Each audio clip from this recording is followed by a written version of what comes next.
You're not going to leave her alone?" I shouted into my phone, my voice cracking with panic. My heart was racing so fast I could barely breathe. The hospital room suddenly felt smaller, the walls closing in as I heard my daughter Melody's terrified voice just moments earlier. "Mommy, Grandma and Grandpa just drove away. I'm here alone," she had sobbed through the phone. "They said they're going to Uncle Peter's party and that I'm old enough to stay by myself.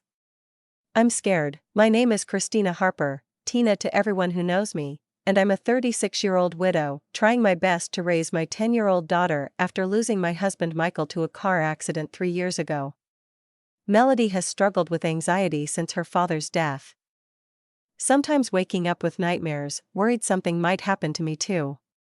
Now my in-laws had confirmed her worst fears by abandoning her when she needed protection most. Tina, you're overreacting," my father-in-law Gerald huffed through the phone. "She needs to toughen up. She's not a baby anymore. We'll be back in a few hours." "A few hours?" I nearly screamed. "She's 10. It's illegal to leave a child that age alone. Get back to my house immediately, we're already halfway to Peter's," my mother-in-law Barbara chimed in. "It's his 60th birthday and the whole family will be there." Melody was invited too, but she didn't want to come. "That's her choice." I couldn't believe what I was hearing. Here I was, stuck in the hospital after an emergency gallbladder surgery, unable to leave, and they had abandoned my child, their only granddaughter, because a party was more important. "I'm calling my neighbor Janet right now to check on Melody," I said, my voice shaking with rage. "And when I get out of here tomorrow, you will never have unsupervised access to my daughter again." "Again, you're being dramatic as usual, Tina," Barbara said dismissively. "Michael would have understood. You're the one who's making her soft." Using my late husband against me was the final straw. "This conversation is over. Stay away from my house." I hung up and immediately called Janet, who lived across the street. Thank God she answered right away and promised to go check on Melody immediately. As I hung up, trembling with anger and fear, I knew this was just the beginning. Something felt horribly wrong in my chest, not from the surgery, but from this deep betrayal by the people who were supposed to help protect what matters most to me. Michael's parents had always undercut my parenting, but this crossed an unforgivable line. Growing up without consistent guidance, I promised myself I'd be different with my own family. Michael and I met in college. He was studying engineering while I pursued a degree in education. We had Melody when I was 26, and we were blissfully happy building our lives together. But Barbara and Gerald never quite approved of me. They thought their son had married beneath him, and they made subtle comments about how I kept house or parented Melody. Michael always defended me, acting as the buffer between us, but after he died, that thin shield disappeared. The tension had been building for years. Every family gathering became a minefield of passive-aggressive comments and unsolicited advice. "She's too attached to you, Tina," Barbara would say while Melody clung to my leg. "Michael was never like that with me. That's because we taught him independence early," Gerald would add. "You're making her weak." I tried to maintain a relationship between them and Melody, despite these challenges. They were her only connection to her father, and I believed having grandparents in her life was important. So I swallowed my pride, nodded along to their critiques, and kept the peace for Melody's sake. 3 days ago, I woke up with excruciating abdominal pain. After rushing to the ER, doctors diagnosed me with acute cholecystitis. My gallbladder needed to come out immediately. Panicked about Melody, I called everyone I knew, but my closest friends were out of town, and Janet could only help part-time due to her work schedule. In desperation, I called Barbara and Gerald. They agreed to stay at our house for the 3 days I'd be hospitalized, seemingly happy to help. Relief washed over me as I went into surgery, believing Melody would be cared for. I even felt guilty for my years of keeping them at arm's length. "See, Tina, family is what matters in a crisis," Barbara had said while packing an overnight bag for my hospital stay. "We may have our differences, but we're here when it counts," I believed her. I trusted them with the most precious person in my world. Yesterday, I had called to check in, and everything seemed fine. Melody sounded a bit quiet, but I assumed it was just her missing me. There was no hint that today they would decide my daughter. their granddaughter, was an inconvenience they could abandon for a party. Now, as I waited for Janet to call back, I realized this wasn't just a one-time lapse in judgment. This was who they truly were, and I had been blind to the danger. Janet called back 10 minutes later. "I'm with Melody now," she reassured me. "She's upset, but okay. I brought her to my house. And she's having cookies with my son. I can keep her until you're discharged tomorrow." Relief flooded through me. "Janet, I don't know how to thank you." "Don't thank me," she said firmly. "What they did was child abandonment, Tina. You need to report this." I hesitated. "They're her grandparents. Michael's parents, and they left a 10-year-old child alone in a house for a party." Janet's voice hardened. "You had emergency surgery. What if there had been complications? What if you couldn't come home tomorrow?" She was right. The reality of what could have happened hit me like a physical blow. What if there had been a fire? What if Melody had been injured?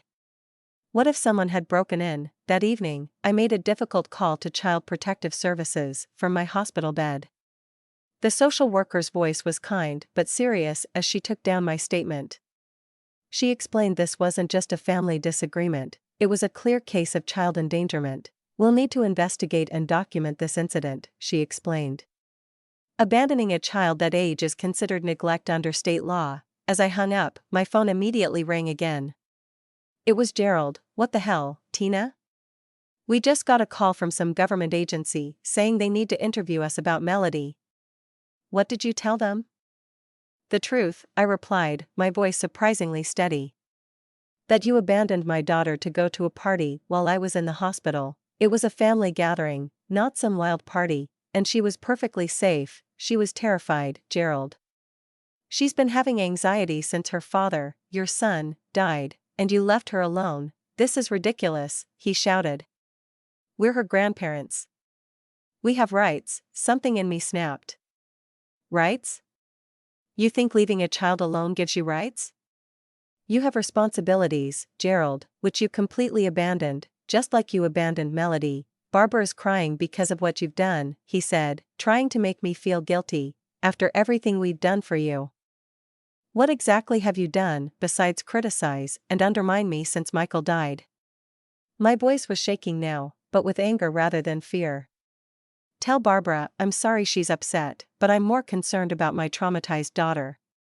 I'll be home tomorrow, and I don't want either of you at my house. You can't keep us from seeing Melody," he thundered. "Watch me," I replied and hung up.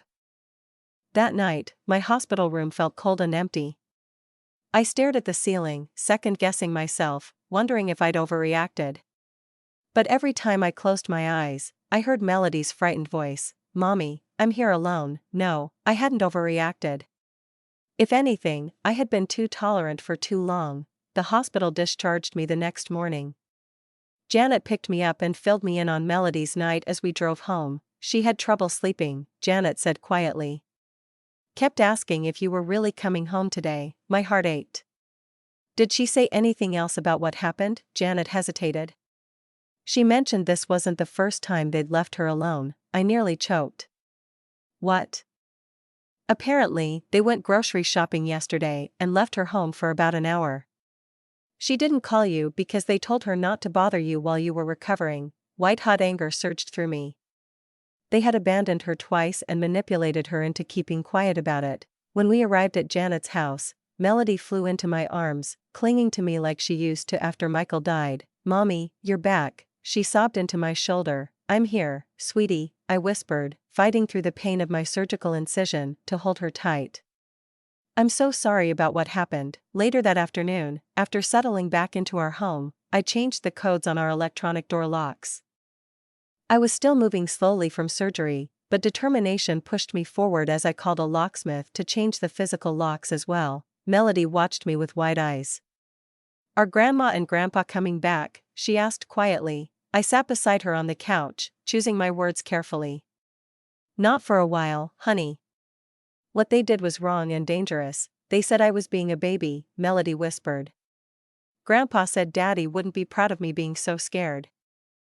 Fury rose in my throat. Using Michael against our daughter was unforgivable, Your daddy would be incredibly proud of you, I said firmly. You were brave to call me when you felt unsafe. That was exactly the right thing to do. #hashtag the fallout. By evening, my phone was buzzing constantly with texts and calls from Gerald, Barbara, and even Michael's brother Peter. I finally answered Peter's call. Tina, you need to calm down, he started. Mom and Dad are beside themselves. They're saying you reported them to child services and changed the locks. They abandoned my daughter, Peter. Twice. My voice was ice. They left a 10-year-old alone to attend your birthday party. Look, they made a mistake. A mistake? I interrupted. A mistake is forgetting to pick someone up from soccer practice. Deliberately leaving a child alone after being trusted with her care is a choice. Their family, Tina. Melody's grandparents. Being family doesn't give them the right to endanger my child, I replied. Would you leave your kids alone at that age? His silence was telling. That's what I thought, I continued. I filed a formal report, and yes, I've changed the locks. They're not welcome in my home until they acknowledge what they did and take steps to earn back my trust. After hanging up, I found 3 voicemails from Barbara, each progressively more hostile. Tina, this is absurd. Gerald and I have never done anything but love Melody, the first one began. The second, you're turning our granddaughter against us.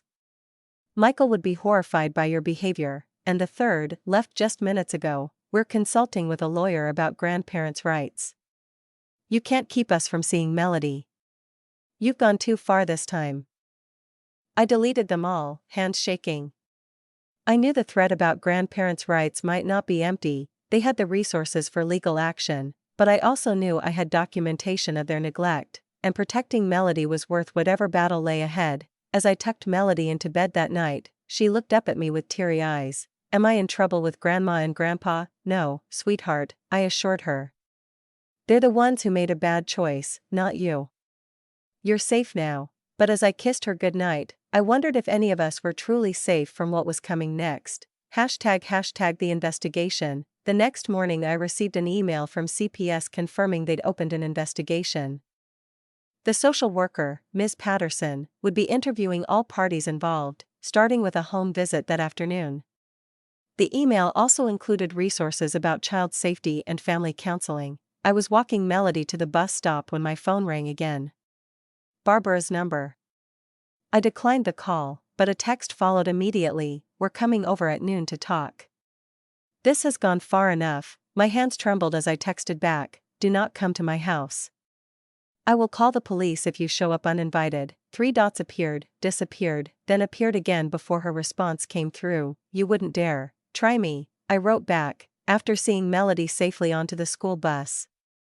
I called the non-emergency police line to report potential unwanted visitors. The officer was sympathetic, especially when I explained the CPS investigation, and promised to have a patrol car drive by around noon. At 11:55, true to their word, Gerald's SUV pulled into my driveway. I watched through the front window as they marched up to my door, Barbara's face set in determination, Gerald's in anger. When they found their key wouldn't work in the new lock, Barbara rang the doorbell repeatedly while Gerald pounded on the door. I didn't open it. Instead, I spoke through the video doorbell. I told you not to come. Please leave my property, this is ridiculous. Gerald shouted at the camera. We have a right to see our granddaughter, your granddaughter is at school, and you have no right to be on my property after I've asked you to leave. The police have been notified. As if on cue, a patrol car pulled up. The officer approached calmly, speaking to Gerald and Barbara while I watched through the window.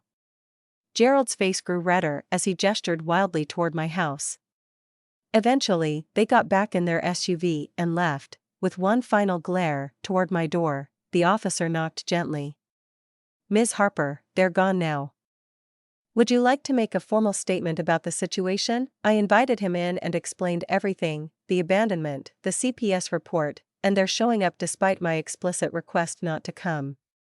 He took notes and assured me they wouldn't be back today, but suggested I might want to consider a temporary restraining order if the harassment continued. After he left, I sat on my couch, physically and emotionally drained. The site of my surgery throbbed, and I realized I hadn't taken my pain medication that morning. Amidst all the chaos, my phone rang again. This time it was Peter's wife, Jessica. "Tina, what's going on?" "Mom and Dad just called," Peter in tears, saying the police escorted them away from your house. I sighed. "They showed up uninvited after I explicitly told them not to come." "The police simply asked them to leave. Don't you think you're taking this too far?" Jessica asked. "They made a mistake, but a mistake that endangered my child," I interrupted. "Would you have left your sons alone at 10 years old?" Jessica hesitated. "Well, no, but then please don't ask me to accept what you wouldn't tolerate for your own children." After hanging up, I logged onto Facebook to find my notifications exploding. Barbara had posted a long self-pitying message about being kept from our precious granddaughter and falsely accused of neglect. She tagged several family members who were now commenting with confusion and concern. I felt physically ill reading her public distortion of events. But among the sympathetic comments for Barbara were a few questioning responses. "Wait, did you really leave Melody alone while Tina was in the hospital? That doesn't sound right. Weren't you at Peter's party that night? Was Melody there too?" The truth was starting to emerge, despite their attempts to control the narrative. A major plot twist was unfolding that I hadn't anticipated. The family was beginning to question their version of events. Hashtag the resolution begins. 3 days later, Ms. Patterson from CPS sat in my living room, finishing her interview with me while Melody was at school. "Based on our investigation so far, including our conversations with your in-laws, there's sufficient evidence to support your claim of child neglect," she said, reviewing her notes. "Your daughter has confirmed being left alone on 2 occasions, and your in-laws have admitted to leaving her, though they insist it wasn't for long and that she was perfectly safe. What happens now?" I asked, relief mingling with anxiety. "We'll complete our report next week. While this doesn't rise to the level of criminal charges, it will be on record should any future incidents occur." She paused, looking at me carefully. "Have you considered family counseling? It might help establish boundaries if you plan to allow them back into your lives eventually." "I'm not sure I do," I admitted. "Or at least not in the same way." After she left, I checked my email to find a message from a lawyer I didn't recognize. The subject line made my blood run cold: "Representation for Gerald and Barbara Miller Ree, grandparent visitation rights." My hand shook as I opened it. The letter was formally worded but clear. Gerald and Barbara had retained counsel to pursue legal visitation rights with Melody. It cited their close and meaningful relationship with their granddaughter and claimed I was alienating them without just cause. Without just cause?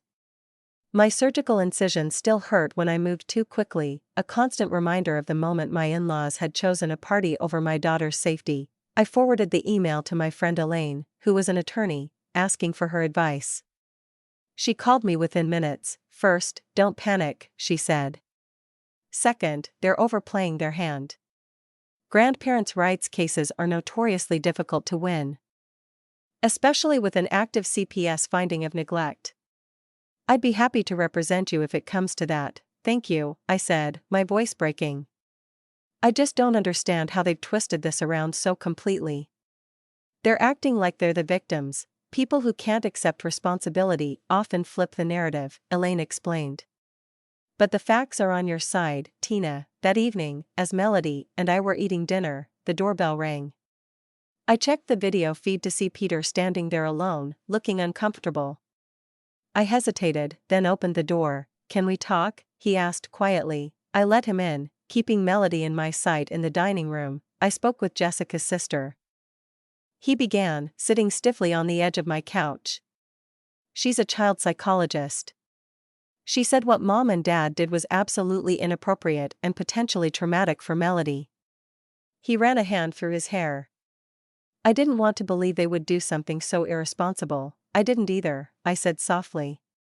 "That's why I trusted them with her care." Peter looked genuinely troubled. "I had no idea Melody was alone when they came to my party. They told everyone you'd arranged alternative care, and that's why she wasn't with them." This new revelation stunned me. "They lied to the entire family?" "I'm afraid so." He looked toward Melody, who was watching us cautiously from the dining room. May I speak with her? I'd like to apologize for not checking on her myself. I nodded, and Peter spent a few minutes talking gently with Melody, who gradually relaxed as they spoke. Before leaving, he turned to me again. I've told Mom and Dad to drop the legal threats. Jessica and I won't support them if they continue this way. His expression was grave. Michael wouldn't have stood for this, and neither should we. As I closed the door behind him, I felt a surprising lightness. The family alliance I feared was fracturing, not because of my actions, but because the truth was finally emerging. That night I received a text from Barbara, "We need to talk." Without lawyers, it seemed the next phase of this conflict was about to begin. But for the first time, I felt like I wasn't fighting alone. 1 week later, I sat in my living room across from Gerald and Barbara. Elaine, my attorney friend, sat beside me, while their lawyer, a stern-looking man named Mr. Bradshaw, flanked them. Between us on the coffee table was a formal agreement that had taken days to negotiate. Barbara hadn't spoken directly to me since entering my home, her eyes red-rimmed but defiant. Gerald looked aged somehow, the confidence that had always characterized him notably diminished. "Let's review the terms one final time," Elaine said professionally. The Millers acknowledged their lapse in judgment in leaving Melody unattended. They agreed to complete 6 sessions of a grandparenting education program and 3 family therapy sessions, before resuming unsupervised visits with Melody. Mr. Bradshaw nodded stiffly. "And Ms. Harper agrees to dismiss the CPS complaint and permit supervised visitation in the interim, starting with 2 hours twice monthly at neutral locations." "Those are the terms," I confirmed, looking directly at my in-laws. "This isn't about punishment. It's about Melody's safety and ensuring nothing like this happens again." Gerald cleared his throat.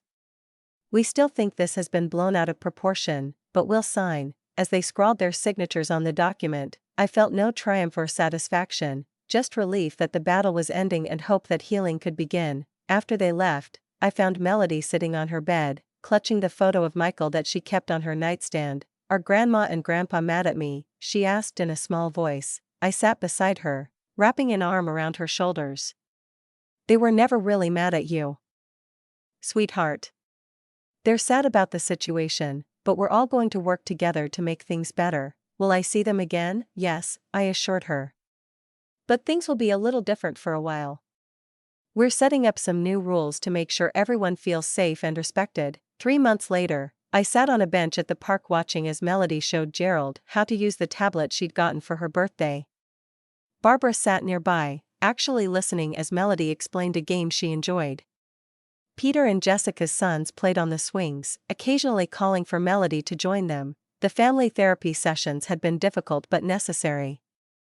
Gerald and Barbara had initially been defensive, but the therapist skillfully guided us through conversations about boundaries, respect, and the trauma Michael's death had caused all of us. The grandparenting classes had made an even more profound impact. Barbara admitted during our last therapy session that they had been parenting Melody the way they'd raised their sons in the 1980s, expecting independence perhaps too early and emphasizing toughness over emotional support. "We were wrong," she had said, the words clearly difficult for her. "The world is different now. Children are different. And we need to be different too." It wasn't a perfect reconciliation. There were still moments of tension, instances where old patterns threatened to emerge, but there was progress, real, meaningful progress that benefited Melody most of all. My phone buzzed with a text from Janet. "How's it going?" I smiled as I replied, "Better than expected." They're actually listening to her. Janet had become part of the extensive support network I'd built around Melody. I'd learned my lesson about relying too heavily on any single source of support. Now, in addition to Gerald and Barbara, Melody had Janet, Peter, and Jessica, my friend Elaine, and several other trusted adults in her life. As I watched my daughter laugh at something Gerald said, I felt a complex mix of emotions, not the vindictive satisfaction I might once have imagined, but something more valuable, the peace of knowing I had protected my daughter while still preserving her connection to her father's family. This was what real victory looked like, not destroying relationships, but transforming them into something healthier for everyone involved. Thank you for watching this emotional journey of a mother protecting her child while navigating complex family dynamics. If you've ever had to make difficult decisions to keep your loved ones safe, you're not alone. What would you have done in Tina's situation? Let me know in the comments below. If you enjoyed this story, please hit the like button and subscribe to my channel for more powerful family narratives that explore difficult choices and healing.